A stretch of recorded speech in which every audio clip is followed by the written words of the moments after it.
President, we have a national emergency. This is one of the things that we can shoot first and ask questions later. Normally you can't do that. All of a sudden these trees started moving out of the way. They parted for me. And then I came out into this opening, and there where I saw Jesus Christ.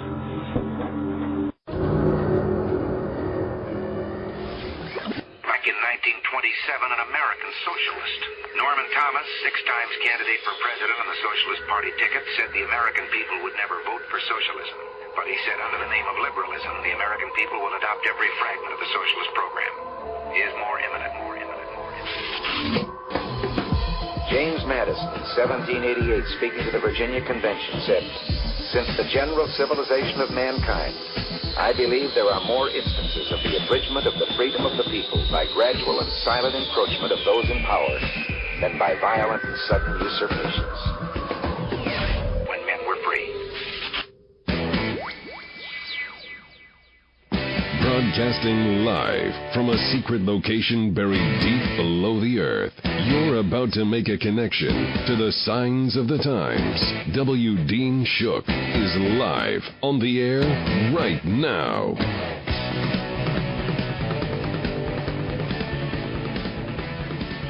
Welcome into End Time News. I am your humbled host, W. Dean Shook. Proud and privileged to be able to bring you the news the mainstream media is never going to touch. Before we start our program, let me remind everyone you can download the mobile app for End Time News for your Android or your iPhone at the App Store or Google Play, and it's absolutely free. Never miss another episode of End Time News. We've got some interesting news for you today. Our headline story is a new god in the Middle East. We're going to cover that shortly, but first, other news. It seems according to Top Right News, there's a gay group that demands Christian churches be shut down for opposing same-sex marriage. The largest gay group in one western state demanding that churches that follow the Bible be shut down by the government. Jared Autry, the chairman of Wyoming Equality, posted that stunning statement on his Facebook page. When Christians reacted with outrage, the cowardly Autry deleted it. No apology, just hoping it would go down the memory hole. Well, no such luck. He said churches that lobby to have freedoms and rights taken away from anyone should absolutely lose their 501c3 status. That it should be revoked. Boy, talk about tolerance. Freedom of speech, freedom of religion. If you disagree with Autry's views on same-sex marriage, your church may be shut down. Folks, this is what tyranny looks like. And this should come as no surprise. It reflects the vile militancy of the LGBT movement that it's known for, just as they have unleashed threats of violence and arson against that tiny pizzeria in Indiana when they dared to express a very mild opinion about gay marriage. So they want to punish Christians who dare to preach, well, Christianity. Revocation of exempt status is a financial death penalty for most churches, and is estimated 85% of them barely break even or operate at a loss. With most of their efforts geared toward helping the needy, it makes perfect sense that a far-left gay group would advocate this. It's how Obama used the IRS official Lois Lerner to silence conservative groups. But notice who he did not mention: Muslims or mosques. Gays never criticize Islam, even though it's only Muslims who are hanging gays from cranes or throwing them from buildings every single week in the Middle East. Well, get ready, with weak knees like Indiana Governor Mike Pence already backing down. You can expect the pink mafia to step up their aggression action against Christians who dare to exercise their First Amendment rights. How dare you? Well, what about this thing with Islam and homosexuals and the LGBTs not saying anything about them? According to The Economist, there were Muslims handing out leaflets. One leaflet showed a wooden doll hanging from a noose, suggested burning or stoning homosexuals. Another one says, "Turn or burn." 3 Muslim men who handed out the leaflets in the English city of Derby were convicted of hate crimes on January 20th. One of them said the Muslim duty was to give the message. The message, at least in the eyes of religious purists, is uncompromising condemnation. Of the 7 countries that impose the death penalty for homosexuality are all Muslim. Even when gays don't face execution, persecution is endemic. In 2010, a Saudi man was arrested, sentenced to 500 lashes and 5 years in jail for having sex with another man. In February last year, police in Bahrain arrested scores of men, mostly other Gulf nationalists, at a gay party. Iranian gay men are typically tried on other trumped-up charges, but in September last year, 3 were executed specifically for homosexuality. Now, here's something I thought was curious. Lesbians in Muslim countries tend to have an easier time. In Iran, they're sentenced to death only on their 4th conviction. Well, gay life in the open in Muslim-majority countries is rare. Countries with fierce laws, such as Saudi Arabia, also have flourishing gay scenes at all levels of society. Syria's otherwise fearsome police rarely arrest gays. Sebek Park in Damascus is a tree-filled children's playground during the day. By night, it's known for the young men who linger on its benches and walls, while wealthy Afghans come by and buy what's called dancing boys. And where laws are gentler, authorities find other ways to crack down. In the Jordanian capital Amman, several gay hangouts have been raided or closed on bogus charges, such as serving alcohol illegally. Even where homosexuality is legal, as in Turkey, official censor can be fierce. A former minister for women's affairs called it a disease. The Interior Minister, Adres Sahin, cited it along with Zoroastrianism and eating pork as an example of dishonor, immorality, and inhumane situations. A new film, Zen Dancer, portrays a young man's murder in 2008 as Turkey's first gay honor killing. The victim's father is still on the run. Charges of homosexuality can be used in political repression. The Malaysian opposition leader Anwar Ibrahim was twice tried for sodomy. The Attorney General is appealing against the latest acquittal. Intolerance can unite otherwise warring factions in Nigeria, Muslims and conservative Christians alike, backed by a proposed ban on gay marriage and, indirectly, criminalization of all same-sex unions. One small source of hope for these folks is Life Online offers gays safety, security, and a chance to make their case. In a campaign called We Are Everywhere, Iranian gays and lesbians are posting protest videos on Facebook. In one that's entitled Ali the Queer, a man speaks of his longing for a world which those who deviate from the heterosexual standard are no longer considered unnatural or abnormal. However, a video newly posted from the Arab Emirates shows an effeminate gay man being cured by 2 straight men. The Internet also offers a chance to debate the fundamental issues. The Islamic prohibition on homosexuality is based on a tale common to all 3 Aramaic religions, although the details differ. A man called Lot, most of us know who Lot is, and the cities of Sodom and Gomorrah. These were engulfed in fire and brimstone as divine punishment for the local acronym for gay sex, Sodom and Gomorrah being where we get the term sodomy. And there's kind of an unusual happening in the Middle East when it comes to this new person who is like God. Muslims are praising key Mideast leader like God. Supporters say he has all the attributes of Allah. Reports continue to pop up in the Middle East publications of Turkey's leader Recep Tayyip Erdogan. It's seen with his ruling AK party as more than just a president. Here's what's happening in Turkey. A billboard has appeared in a district of Adıyaman province, inviting people to attend a holy birthday event to celebrate Erdogan's birthday.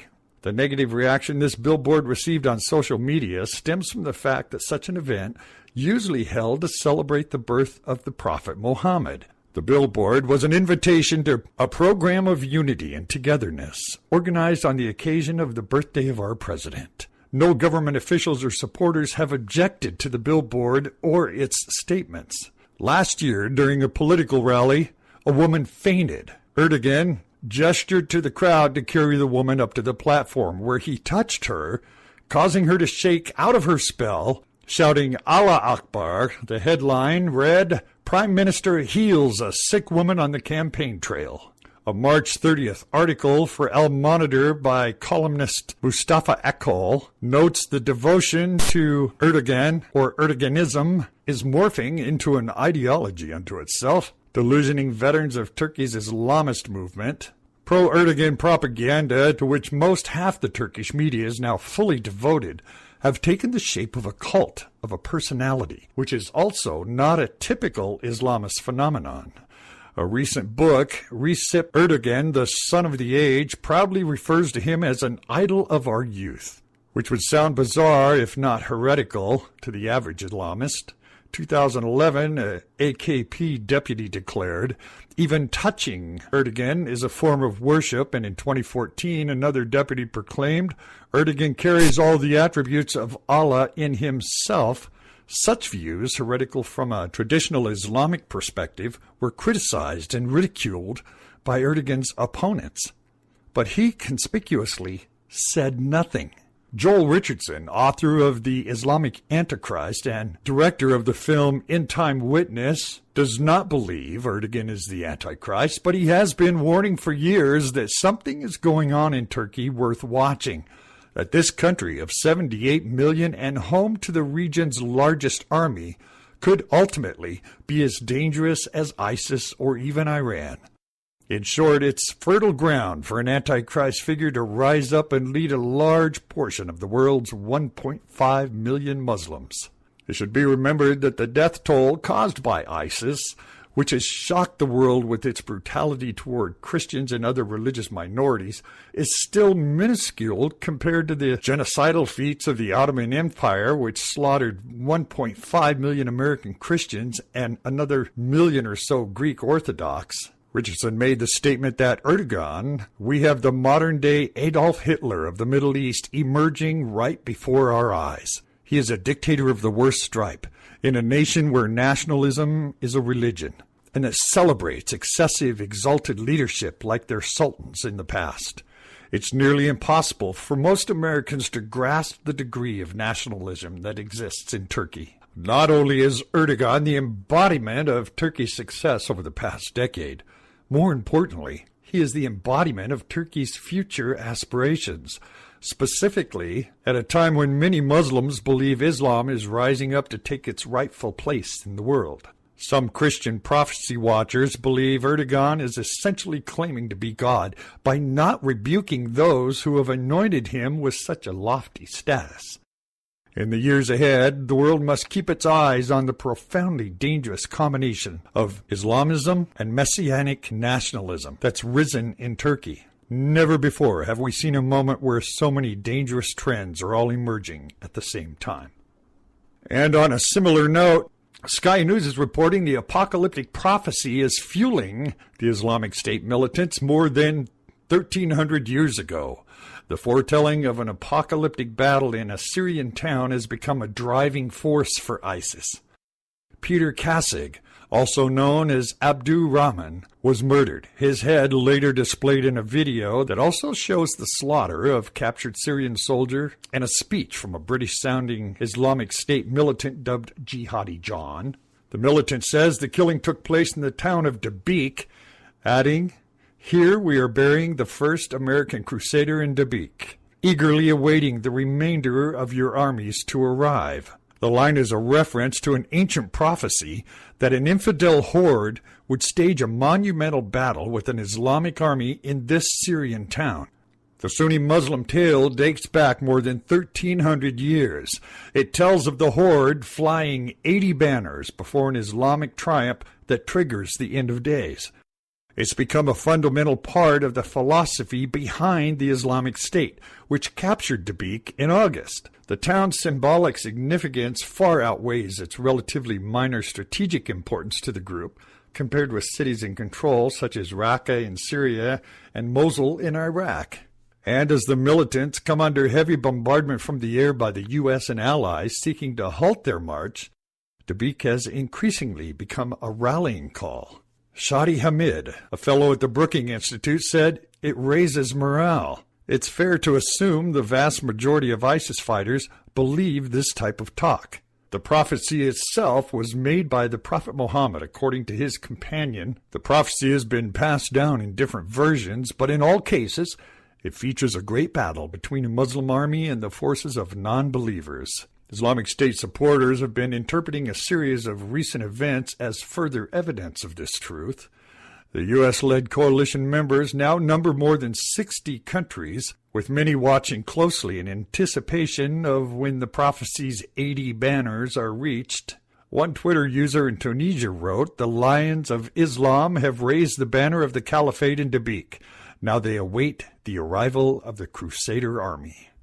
And while our government is creating a distraction through gay marriage, the LBGT group, the bakeries and the pizzas, they're drawing us away from the immigration issue. This, according to Breitbart News, more than 15,640 illegal immigrant minors apprehended in a second wave through March.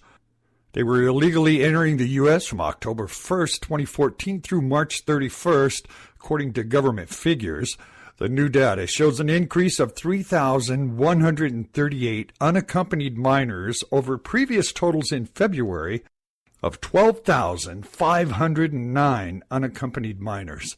They said to be sure the level of illegal immigration across the southwest border to the date is not as high as last year's unprecedented surge, when more than 68,540 unaccompanied minors and more than 68,440 family units were apprehended illegally entering the U.S. through the southern border in a single year. According to Vaughn, the surge from last year never actually stopped, that it's a large part due to the incentives for illegal immigration the Obama administration offers. What could be more enticing than the knowledge that if you make it here, you'll be released into the country to live wherever you want, possibly receive a work permit, then be able to work, bring your family that you left behind? On the other hand, the new numbers come as reports indicate that Mexico is cracking down on illegal immigration from Central America. According to stats from the Mexican government reported Monday by the International Business Times, deportations of Central Americans has increased drastically in the last 2 months of 2015 compared to the same 2 months earlier in the year.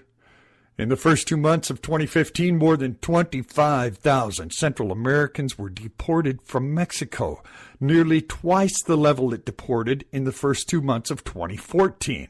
The Washington office of Latin America notes further that the deportations of minors from Mexico has also increased substantially. In January and February of 2015, Mexico deported 3,289 minors, compared to 1,605 over the same time in 2014. Arrest of immigrants is also up, according to IBT's report, with Mexico detaining 14,026 in January of 2015, more than twice the number detained in January 2014 of 6,295. Well, in this new surge and the California law saying that all illegal immigrants are entitled to driver's license, it seems that the Arizona sheriff says that these driver's licenses are now seen as a right for illegals. Pinal County, Arizona sheriff said the driver's license have now become a right or an expectation for illegal immigrants on Monday's Your World with Neil Cavuto on the Fox network. Here's a clip of that. Arizona's Pinal County Sheriff Paul Babiou, who is blasting this move. Sheriff, welcome to the program. Can you tell me what direct threat, what is the risk to you as a law enforcement officer with a flood of illegals getting driver's licenses? Well, here, all of us in law enforcement across the country, this is of concern because this is what we use as a government-issued identification proving who a person is. And it's just 500,000 you mentioned are licenses that have already been issued just in the last 3 months in California. They plan to issue as many as 1.5 million. And the concern is there's 11 states who are planning to do this. And the FBI has already testified before Congress saying that the consular matricula card that's issued basically to just about anybody who asks for one if they're from Mexico, there's no proof that you need to show to verify, in fact, who you are. The other identification they're using is an election card. With that official government ID, with my photograph on it, I can get on a plane. And the government, in this instance, doesn't necessarily know exactly who I am. That's what's extremely troubling about this. And in the California law, Stuart, they actually, as a way to incentivize all these illegals to come and apply for this driver's license, and they expect over 90% of all the illegals to do this, is they ease their fears, saying they will not share any of the data, any of the personal information about the person coming forward with any other government agency. That should be alarming to all of us. So we use these identifications. Sheriff, I believe they will if they are asked. I think that's an important caveat. Well, what they need to provide is one of three documents, either a passport, a consular matricula card, or an elections card. Now, the 20 million illegals who are here, next to none of them have a passport, which we all see as a trusted document, but these other documents are proven. You don't need to in order to get that document, you don't really have to do anything. You just show up and ask for one, essentially. And so if we're using this document to now get a U.S. government-issued ID that used to be a privilege, it used to be actually not a privilege, but it's a license, right? This has now become a right or an expectation for all these illegals now under Obama to say, hey, this is their right to have a license issued, not a privilege as it always has been. The DMV does say that if they're asked by law enforcement to come through with the information about this illegal, they will provide it. But I think what a lot of people are worried about here is that these illegals will actually vote. Now, it would be illegal for a non-citizen to vote. That's true. But listen to this from the Kansas Secretary of State, Chris Kobach. He says, some motor vehicle bureau workers automatically ask customers if they want to register to vote, which some non-citizens in the past have cited as their reason for breaking the law. So that risk is built into this flooding of illegals getting driver's licenses. Right. That's very true. Even in my state of Arizona, it asks that if you go online and you're filling out this form, do you want to register to vote? And the concern, even back to California, if law enforcement asks for it, well, what are we asking for? The data of this individual that is flawed to begin with. And that's where now this once secure document, a government-issued ID or a driver's license, there's a lot of questions about it that even our federal government, the FBI, has testified that this is not a secure means to prove identity. Yeah. And that's the problem I have with it. Indeed. Sheriff Paul Babiou, thanks for joining us soon. We much appreciate it. And WND is reporting, despite the mainstream trying to make you believe Americans approve of illegal immigration, they're saying 62% of Americans want U.S. to deport illegals. And before I tell you the story, let me make this clear. We know we can't round up 20 million plus illegals and deport them. However, in 2008, when the economy crashed and there were no jobs available, illegals self-deported in record numbers. Why? Because they don't come here to be Americans. They come here to take our jobs. And when there's no jobs to take, they go home. All we have to do to take away their incentive to come here by requiring a person to be a citizen to be able to work. If you're not a legal citizen, you can't work. Then you have to stop the massive amnesty, to enforce the immigration laws, not change them so foreigners can come here and take the jobs that belong to legal citizens. Now here's this story. A new Rasmussen Report survey shows the American people are getting increasingly frustrated with what they see as the government's lax enforcement of immigration law. A defiant administration and deep-pocketed lobbyists on the other side of the debate make major changes very unlikely anytime soon. On Monday, Rasmussen released a new survey on immigration, and a solid majority of Americans disagree with the president on virtually all of the critical questions. 83% believe applicants should have to prove they're in the country legally before receiving any federal, state, or local services. 62% say deportation is not aggressive enough in the U.S., 10 points higher than a year ago. Just 16% think it's too aggressive. 15% say it's just right. Birthright citizenship is also unpopular. 44% of those polled oppose automatic citizenship for any baby born in the U.S. to parents who are here illegally, while 38% like the current policy. In direct repudiation of President Obama's November actions, 51% of those surveyed say illegals should not be immune from deportation just because they have a child with a legal standing in the U.S. The real reason you see this increase in hawkishness on immigration is that the administration has been so bad. According to the Center for Immigration Studies Executive Director Mark Krikorian, nothing the Obama administration has released tens of thousands of criminal illegals back into the American streets and made life much tougher for local authorities to enforce immigration laws. He also said Obama is soft on the issue and not committed to American sovereignty. Maybe if we could trust our government, this wouldn't be an issue. Well, and it seems that Rand Paul is about to announce his candidacy for president. Also coming up, we're going to hear about Brian Williams, who's claiming that maybe a brain tumor made him lie. And I want to share a piece that I found by Frank Turek about same-sex marriage becoming a new religion. And we'll be back right after this short break. You're listening to End Time News.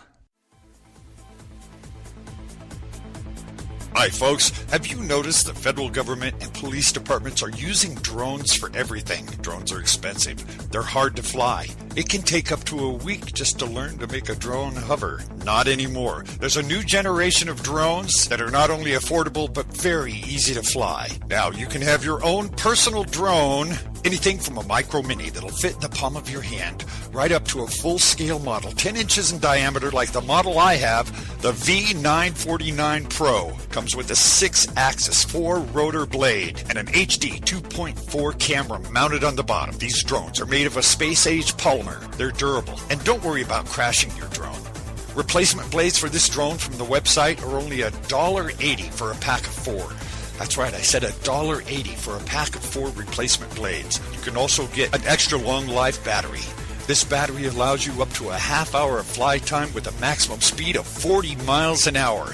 Have your own personal drone, and you can get all of this for under $70. If you go to the website, wdeanshook.com, and click on the banner on the webpage, you can get from 7 to 22% off your personal drone. It's shipped as a kit. You can be up and flying your own personal drone with an HD camera within a half hour. Come to the webpage, wdeanshook.com. Click on that banner and get your discount today. wdeanshook.com.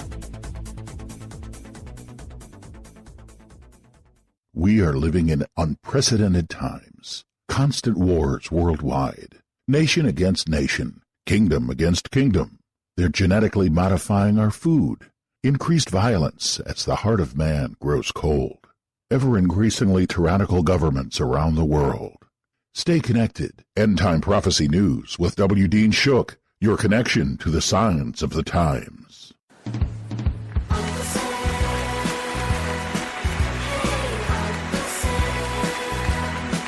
Hey everybody, gather round. I'm here to give you anything you like.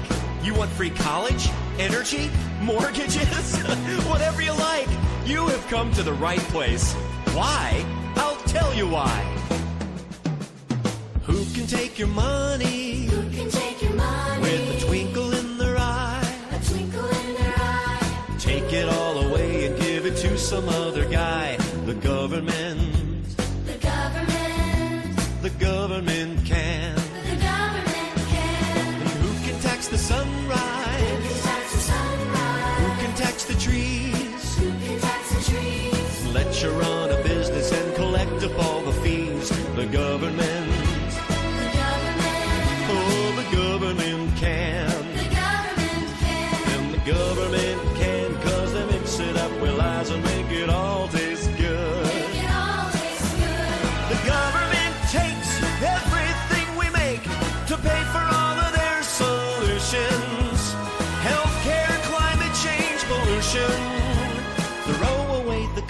institution. And who can give a bailout? Who can give a bailout? Tell us to behave. Tell us to behave. And make the founding fathers roll over in the grave. The government. The government. Oh, the government can. The government can. And the government can, 'cause they mix it up well as and make it all taste good. Make it all taste good. The government takes everything we make. They're power hungry and malicious. Their economics are fictitious. Soon we'll have to eat our dishes. Oh, who can be a failure? Who can be a failure? In so many ways. In so many ways. And instead of getting fired, hey, we'll give ourselves a raise. The government. The government. Oh, the government can. The government can. And the government can, 'cause they make it up well as they make it all taste good. Make it all taste good. And your Uncle Sam can, 'cause he mixes it well as he makes it all taste good. Makes it all taste good. And I feel so good, 'cause the government says I should.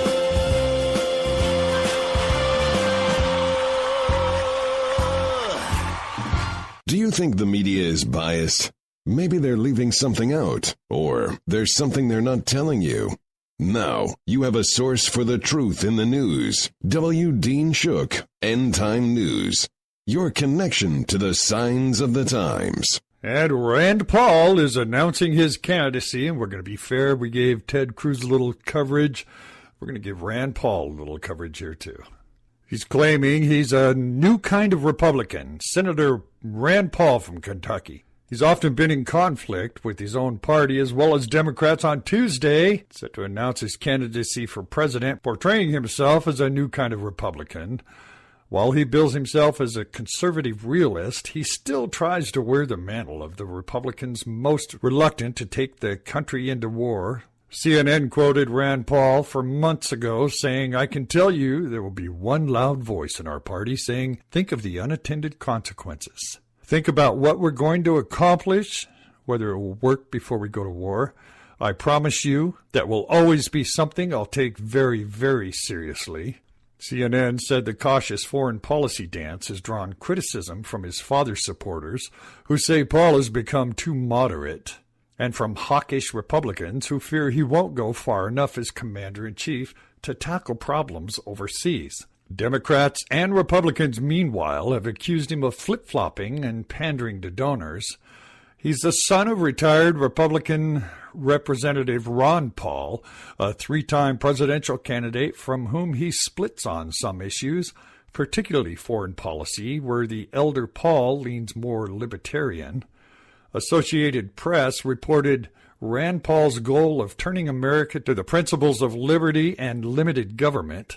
He could end up being one of more than a dozen candidates for the GOP nomination. Along with Cruz, the field could include Jeb Bush, Mike Huckabee, Ben Carson, Scott Walker, Marco Rubio, Rick Perry, Rick Santorum, Bobby Jindal, Donald Trump, and John Cash. The AP said it was unclear how much support Paul can muster in the Republican mainstream. Paul warned supporters of the bulging national debt, noting that under President Obama, the nation is borrowing $1 million a minute. "Quit spending money we don't have," he said to Cheers. "Liberty, opportunity, and justice is for all Americans," he said. "One thing is for certain, we cannot, must not dilute our message or give up on our principles. If we nominate a candidate who's simply Democrat light, what's the point?" he said. "We need to go boldly forward under the banner of liberty." Well, we'll see how Rand Paul's candidacy turns out. And I want to cover a story that I found kind of amusing. Vanity Fair is saying Brian Williams wondered, maybe I have a brain tumor. It might be a tumor. It's not a tumor. It's not a tumor at all. After NBC News anchor Brian Williams was caught lying about being in a helicopter over Iraq that took enemy fire, according to Vanity Fair, he wondered aloud if he had a brain tumor. It might be a tumor. It's It's not a tumor. Not a tumor at all. Yes, a brain tumor. Turnus and the other executives who had gotten involved quickly became frustrated, as they would remain for days, with Williams' inability to explain himself. He couldn't say the words, "I lied," recalled one of the NBC insiders. We could not force his mouth to form the words, "I lied." He couldn't explain what happened. He said, "Did something happen to my head?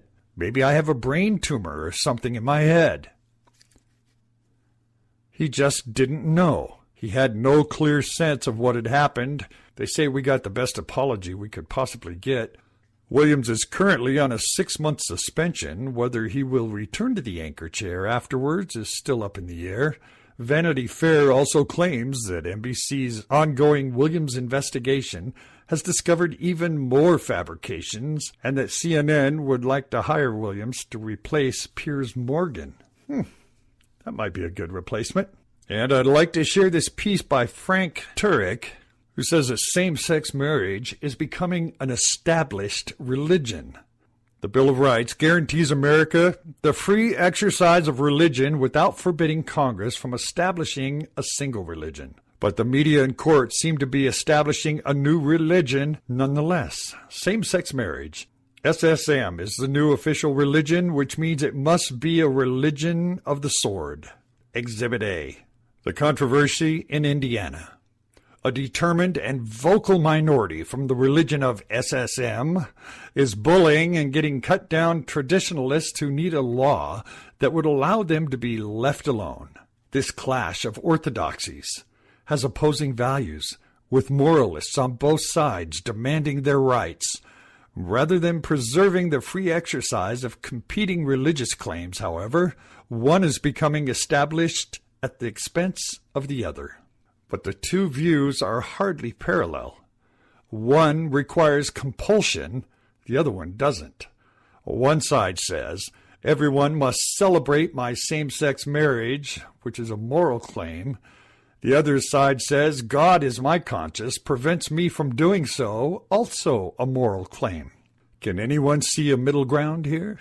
There is none. The state must either compel adherence to the new religion or preserve religious freedom, but it can't do both. Governors in Indiana, Arkansas, and several other states see the need to protect religious liberty for a very good reason. It's under attack. The scales have been tipped decidedly against the free exercise of traditional religion, against the rights of Christians, Muslims, Jews, and anyone else who can't celebrate the new established orthodoxy. Forget tolerance. This is well beyond tolerance.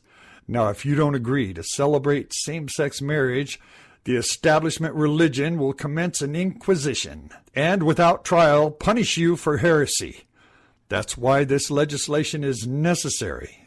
Florists, bakers, photographers, real estate agents, internet CEOs, and speakers like myself have all discovered, personally, the people who say they're fighting for tolerance are often the most intolerant. In the name of inclusion and diversity, those of us who have a different view are being excluded and even fired and fined because we won't violate our belief system to satisfy this overbearing clergy of the religion of sex. It seems David and Jason Benham agree with freedom of association and the right of businesses as well. When members of the new religion learned that the evangelical Benham brothers were violating orthodoxy by being pro-life and pro-natural marriage, an inquisition began. It began to get the Benhams fired from their TV show. Executives from HGTV ultimately caved to the demands of the dogmatic high priest and canceled the show, which was already in production. When Jason Benham told TV reporters that HGTV had the right to fire him, the reporter's jaw dropped. The Benhams are actually tolerant. So are most Christians, although there are some bad apples in every group. But compulsion by government is another thing entirely. People are getting the wrong impression about these state laws to protect religious liberty. There's a graphic that showed how these laws work, and in these graphics, They do not give businesses permission to deny anyone service of a retail establishment. No one is doing that now, and you wouldn't be in business very long if you did. The free market would see to it. And those who actually follow Jesus want to be and serve unbelievers just as Jesus did. We just can't advocate events or ideas that go against Christ's teaching on marriage. The truth is, the laws are not swords, but shields. They're intended to shield dissidents from SSM authorities who would use the sword of government to force a dissident to participate in ceremonies that go against their religious conscience. In other words, the laws are designed to prevent discrimination against the dissidents, not enable them to discriminate against a new orthodoxy. America has a long history of successfully balancing religious and moral beliefs with other important issues. For example, even when military service was involuntary, we still made room for conscientious objectors who didn't want to carry weapons. If we can now allow people to exempt themselves from defending the country, which is the most important responsibility our government has, we can certainly allow people to exempt themselves from participating in same-sex wedding ceremonies. What compelling government interest is there to force someone to support a same-sex wedding? It's not like there's a shortage of people willing to do it. If a 70-year-old grandmother who's a florist can't arrange flowers at your same-sex wedding, why not just go to someone else who would be happy to do it? Why don't we ever hear about traditionalists suing gay business owners for refusing to print anti-gay flyers? Tolerance is a one-way street in the religion of sex. Should a Muslim caterer be forced to do a same-sex wedding? Should a Muslim t-shirt maker be forced to print gay pride t-shirts? Or those that satirize Muhammad? There's no compelling government interest to force a business to do these things. That's why the religion of sex must distort the facts, throw a temper tantrum, to get government to compel people to violate their conscience. This is what happens when you have a narrow religious orthodoxy forced by the sword. It's a zero-sum game. The new establishment religion chooses the sword of government compulsion over the freedom of religions and conscience. Do you? Remember, you can download the mobile app for End Time News for your iPhone or your Android at Google Play or the App Store. And as usual, when the dust settles and the smoke clears, I'll be back with more Truth in the News. Thank you. You can get these full stories and more at WDeanShook.com. That's WDeanShook.com.